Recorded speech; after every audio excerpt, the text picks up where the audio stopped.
Not too quick for me. Shri Raghav Chadda, 14 minutes. 14. Sir, आज मैं सिर्फ 2 करोड़ दिल्ली वासियों की ओर से नहीं बल्कि 135 करोड़ भारतवासियों की ओर से बोलने के लिए खड़ा हुआ हूं। सर, इससे ज्यादा असंवैधानिक, गैर कानूनी कागज का टुकड़ा एक बिल के माध्यम से शायद ही आज से पहले कभी संसद भवन के भीतर लाया गया होगा।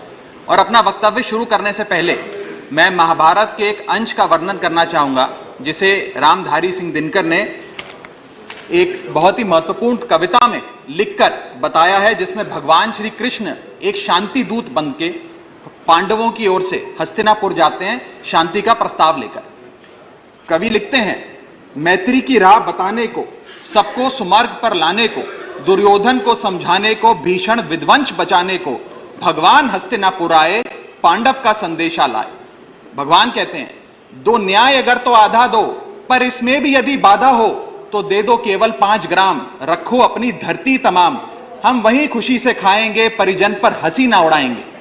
पर दुर्योधन वो भी दे ना सका, आशीष समाज की ले ना सका, उल्टा हरि को बांधने चला, जो असाध्य था उसे साधने चला, जब नाश मनुष्य पर छाता है पहले विवेक मर जाता। सर, इसमें दिल्ली बिल का सार है। सर, हम न्याय की गुहार लगाने आपके सामने आए हैं, अपने हक मांगने आए हैं, अपने हक से ज्यादा मांगने नहीं आए। सर, मैं अपने वक्तव्य को 3 भाग में बांटता हूं। पहला कि यह बिल कैसे एक राजनीतिक धोखा है, पॉलिटिकल फ्रॉड है। दूसरा, ये कैसे एक संवैधानिक पाप है, कॉन्स्टिट्यूशनल सिन है। और तीसरा कि ये एडमिनिस्ट्रेटिव लॉकजैम यानी कि प्रशासनिक गतिरोध दिल्ली में कैसे पैदा कर देता है। सर, पहला राजनीतिक धोखा, यह कहानी है सर 1977 से लेकर 2015 की। लगभग 40 साल का लंबा संघर्ष भारतीय जनता पार्टी ने दिल्ली में पूर्ण राज्य का दर्जा स्थापित करने के लिए किया। 1977 में जब 3rd मेट्रोपॉलिटन काउंसिल दिल्ली में था, उसमें जनता पार्टी की सरकार थी। उन्होंने मता पास कर कहा कि दिल्ली को पूर्ण राज्य का दर्जा बनाएंगे। लगातार पूर्ण राज्य की दर्जे की मांग करते करते ये 1989 का लोकसभा का मैनिफेस्टो मैं बीजेपी का लाया हूं। 1989 के मैनिफेस्टो में पेज नंबर 361 पे पॉइंट नंबर 10 पे ये कहते हैं, grant statehood to UT of Delhi. यानी कि 1989 से लेकर लगातार ये लोग दिल्ली को पूर्ण राज्य का दर्जा दिलाने की मांग करते रहे। यहां तक कि जब 1991 में कांग्रेस की सरकार ने दिल्ली में विधानसभा का गठन किया, उससे भी ना पर्याप्त मानते हुए लाल कृष्ण आडवाणी जी, मदन लाल खुराना जी सबने बयान दर्ज कराए कि यह भी दिल्ली के साथ न्याय नहीं है, दिल्ली को पूर्ण राज्य का दर्जा मिलना चाहिए और हम इसके लिए आंदोलन चलाएंगे। और लगातार इन लोगों ने संघर्ष किया, आंदोलन किया।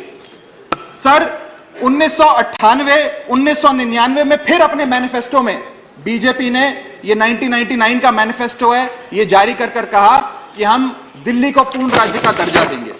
Page number 132 point number 31, we will give full statehood to Delhi. Sir, इन लोगों ने बड़ा आंदोलन चलाया, संघर्ष किया, सड़कों पे लाठियां खाई, न जाने क्या क्या किया दिल्ली को पूर्ण राज्य का दर्जा दिलाने के लिए। और अंततः वो दिन आया जिस दिन वाजपेयी सरकार के उप प्रधानमंत्री आदरणीय लाल कृष्ण आडवाणी जी इस सदन के भीतर एक बिल लाए, द कॉन्स्टिट्यूशनल अमेंडमेंट बिल 2003, जो दिल्ली को पूर्ण राज्य का दर्जा देता है। यह बिल आडवाणी जी इस सदन के भीतर लाए और कहा कि दिल्ली को अधिकार देने की जरूरत है, दिल्ली को पूर्ण राज्य का दर्जा भाजपा दिलाएगी। यहां भी बात खत्म नहीं होती सर। इसके बाद 2013 के अपने मैनिफेस्टो में बीजेपी ने कहा हम पूर्ण राज्य का दर्जा देंगे। इनकी जून 2013 में नेशनल एग्जीक्यूटिव की मीटिंग हुई, उसमें मता पास कर कहा हम दिल्ली को पूर्ण राज्य का दर्जा देंगे।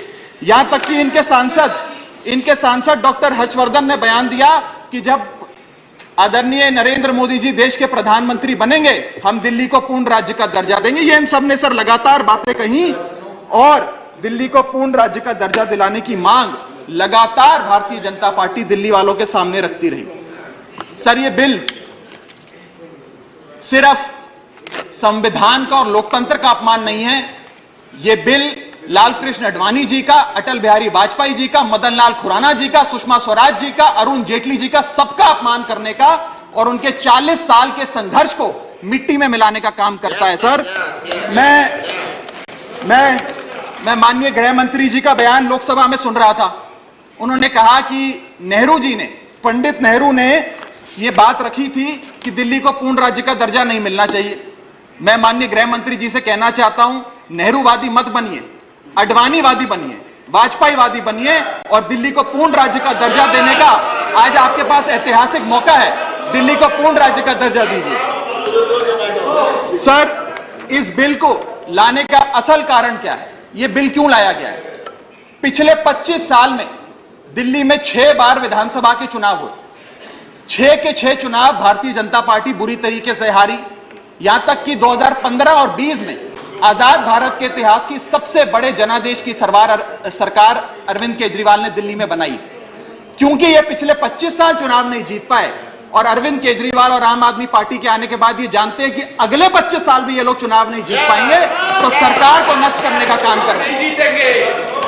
ना रहेगी सरकार और ना रहेगा चुनावों का महत्व, ना रहेगा बांस, ना बजेगी बांसुरी। लेकिन मैं आज इस मन से भाजपा से अनुरोध करूंगा कि कम से कम लालकृष्ण आडवाणी जी को न्याय दीजिए, कम से कम उनकी इच्छा पूरी करिए, दिल्ली को पूर्ण राज्य का दर्जा दीजिए। सर, मेरा दूसरा भाग कि कैसे यह बिल एक संवैधानिक पाप है। सर, पहली चीज, ये abuse of ordinance making powers है, आर्टिकल 123 जो संविधान का देता है। संविधान ये कहता है, और वाईवी चंद्रचूड़ साहब का AK Roy versus union of India एक बड़ा महत्वपूर्ण लैंडमार्क जजमेंट है, जिसने कहा कि ऑर्डिनेंसेस सिर्फ आपातकालीन और विषम परिस्थितियों में लाए जाएंगे। ऐसी कौन सी आपातकालीन और विषम परिस्थितियां आ गई कि आपको सुप्रीम कोर्ट के फैसले को 8 दिन के भीतर बदलना पड़ गया? दूसरा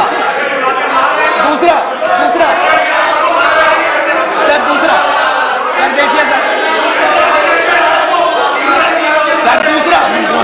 सुप्रीम कोर्ट, दूसरा बिंदु, यह सुप्रीम कोर्ट का अपमान है। सुप्रीम कोर्ट के फैसले को 8 दिन के भीतर 5 जजों के संवैधानिक पीठ के सर्वसम्मति के फैसले को बदल के आज भारतीय जनता पार्टी ने एक मैसेज दिया है कि हम सुप्रीम कोर्ट को भी चैलेंज करते हैं, सुप्रीम कोर्ट के फैसले को भी नहीं मांगते।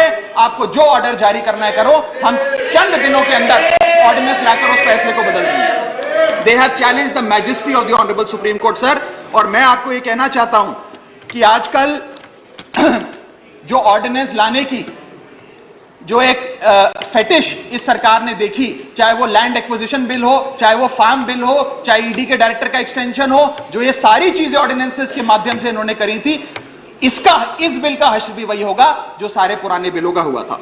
सर, थर्ड बिंदु कि कैसे ये बिल संघीय ढांचे को एरोड करता है। हमारा भारत का संविधान और सुप्रीम कोर्ट का 2023 का 2018 का संवैधानिक पीठ का फैसला कहता है कि दिल्ली के पास एक यूनिक फेडरल आइडेंटिटी है, यूनिक कॉन्स्टिट्यूशनल आइडेंटिटी है, और भारत का संविधान जो हमें संघीय ढांचा देता है, जो शक्तियां देता है, उन शक्तियों को एनक्रोच करने का काम यह सरकार करती है, हमसे अफसरशाही और तमाम शक्तियां छीनकर। मैं आपको सुप्रीम कोर्ट का वो एक वाक्य पढ़ के सुनाना चाहूंगा।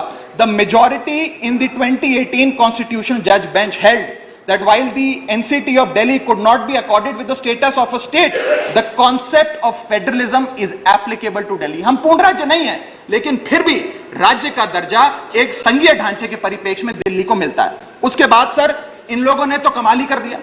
आज बिना संवैधानिक संशोधन लाए संविधान को बदल दिया, मात्र एक एक्ट ऑफ पार्लियामेंट से, जो आज तक शायद भारत के इतिहास में कभी नहीं हुआ।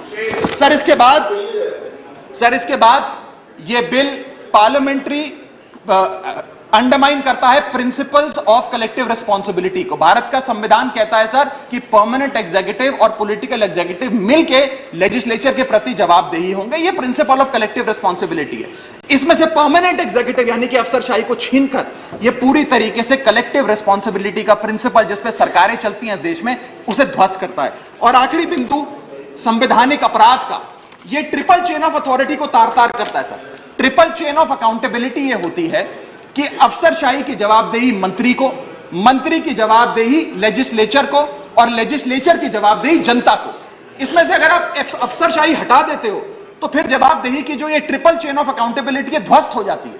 तो ये काम करके संवैधानिक अपराध एक प्रकार से सरकार ने किया है। सर मेरा आखिरी भाग, ये कैसे एक एडमिनिस्ट्रेटिव हाराकिरी, एक एडमिनिस्ट्रेटिव गतिरोध पैदा करता है। ये कहता है सिर्फ उपराज्यपाल ही ट्रांसफर पोस्टिंग करेंगे एक समिति के माध्यम से, यानी कि अफसर अब मुख्यमंत्री की नहीं सुनेगा, मंत्रियों की नहीं सुनेगा। अगर अब दिल्ली में किसी के घर में बिजली नहीं आ रही, पानी नहीं आ रहा, किसी के बच्चे का स्कूल में दाखिला नहीं हो रहा, तो वो उपराज्यपाल के पास जाएगा, अपने मंत्री मुख्यमंत्री के पास नहीं जाएगा। क्या लोग जानते हैं उपराज्यपाल कहां रहता है? उपराज्यपाल कौन सी विधानसभा से चुनाव लड़ा, उपराज्यपाल ने कौन सा चुनाव जीता? लेकिन सारी शक्तियां एक चुनी हुई सरकार से निकालकर उपराज्यपाल को देता है। ये आगे कहता है सर ये बिल कि हम एलजी को सोल डिस्क्रिशन देते हैं, स्वयं के विवेक से फैसले लेने की तमाम शक्तियां।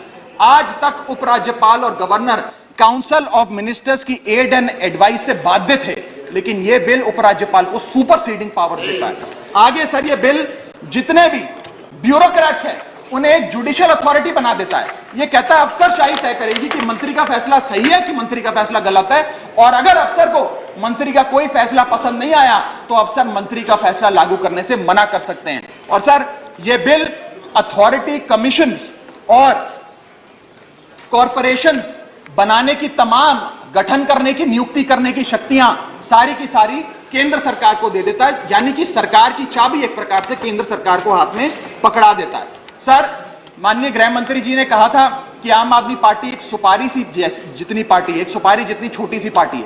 सर ये वो सुपारी जितनी पार्टी है जो आजाद भारत के इतिहास का फास्टेस्ट ग्रोइंग पॉलिटिकल स्टार्टअप कहलाती है। ये वो सुपारी जितनी पार्टी है जिसने 3 बार भाजपा को दिल्ली में हराया और 2 बार 2015 और 20 में आजाद भारत के इतिहास की सबसे बड़ी जनादेश की सरकार बनाई। ये वो सुपारी जितनी पार्टी है जिसने पंजाब में भाजपा को लगभग शून्य पर लाकर खड़ा कर दिया। ये वो सुपारी जितनी पार्टी है जो 10 साल में राष्ट्रीय पार्टी बनी। ये वो सुपारी जितनी पार्टी है जिसके 161 विधायक और 11 सांसद है, और ये वो सुपारी जितनी पार्टी है जिसका काम देखने के लिए first lady of United states of America और यूनाइटेड जनरल के पूर्व प्रमुख बान की मून आते हैं। सर मैं आज अपने साथी जो आंध्र प्रदेश और उड़ीसा की सरकार चलाते हैं उन्हें कहना चाहूंगा, आपकी जरूर कुछ मजबूरियां रही होंगी जिसके चलते आपने ये फैसला लिया इस सरकार के इस बिल का समर्थन करने में। कुछ तो मजबूरियां रही होंगी, यूं ही कोई बेवफा नहीं होता। लेकिन मैं आपको कहना चाहता हूं कि आग जब लगेगी तो बहुत दूर तक जाएगी। राहत इंदौरी साहब का एक बड़ा महत्वपूर्ण शेर है, अगर खिलाफ है होने दो, जान थोड़ी है, ये सब धुआं है, आसमान थोड़ी है, लगेगी आग तो आएंगे कई घर जद में, यहां सिर्फ हमारा मकान थोड़ी है। लेकिन जब आपके घर में आग लगेगी आम आदमी पार्टी आपके साथ खड़ी होगी, मैं आपको विश्वास दिलाता हूं। और सर मैंने अपनी बात शुरू करी थी महाभारत के एक अंश से, मैं समाप्त भी महाभारत के एक अंश से करूंगा। सर बीच कुरुक्षेत्र के मैदान में जब युद्ध प्रारंभ होने वाला था तो युधिष्ठिर ने शंखनाद करने से पहले एक घोषणा करी और कहा कि यह धर्म की लड़ाई है। मेरी सेना में खड़े मेरे पीछे जितने योद्धा हैं, अगर उन्हें लगता है कि धर्म मेरे साथ नहीं कौरवों के साथ है तो मेरी सेना छोड़कर सामने वाली मेरे दुश्मन की सेना में जाकर खड़े हो जाएं, उनकी ओर से युद्ध करें। और अगर कौरव सेना में कोई योद्धा है जिसे लगता है कि धर्म युधिष्ठिर के साथ है, पांडवों के साथ है, तो आप कौरवों की सेना छोड़कर मेरी सेना में आइए, मैं बाहें फैलाकर आपका स्वागत करूंगा। उस समय कौरवों का एक भाई युयुत्सु कौरव सेना छोड़कर पांडवों की ओर आया और पांडवों की ओर से युद्ध लड़ा। मैं उसी बात का जिक्र करते हुए आज इस सदन में बैठे तमाम सांसदों को कहना चाहता हूं, राज्यसभा काउंसिल ऑफ स्टेट्स है, हम लोग काउंसिल ऑफ स्टेट्स है, जहां ज्यादा जिम्मेदारी बनती है राज्यों के हकों की, अधिकारों की रक्षा करने की। मैं मांग करता हूं आज आप लोग पार्टी लाइन से ऊपर उठकर, विचारधारा से ऊपर उठकर संविधान को बचाने के लिए, लोकतंत्र को बचाने के लिए इस बिल को हराइए। आज ये इतना असंवैधानिक और गैर कानूनी बिल अगर ये सफल हो गया तो हो सकता है आज के बाद आने वाले समय में ये लोग देश में चुनाव ही ना कराएं, चुनावी प्रक्रिया को खत्म करने से। बहुत बहुत शुक्रिया। Doctor Sasmit Patra, Thank you. 12 minutes. Honorable Chairman, sir, I rise to speak on behalf of the Biju Janata Dal. Sir, speaking on this bill in the Lok Sabha,